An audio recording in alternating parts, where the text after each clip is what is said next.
toliko treba. Smirite se, cure, već će doći. Ti se spremi da snimaš. Da, već snimam.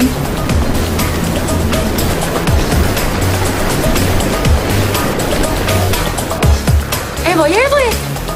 Društvo, molim vas, oslobodimo stazu na minutu. Hvala.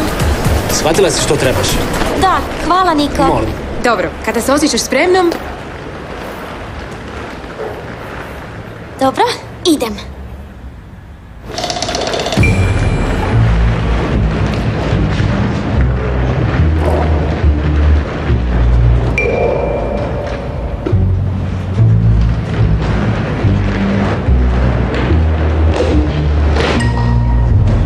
Što se događa, Luna?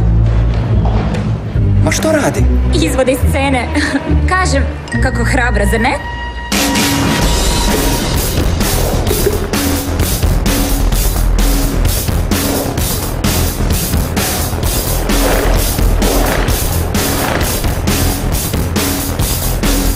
Idemo, Lunice, ti to možeš!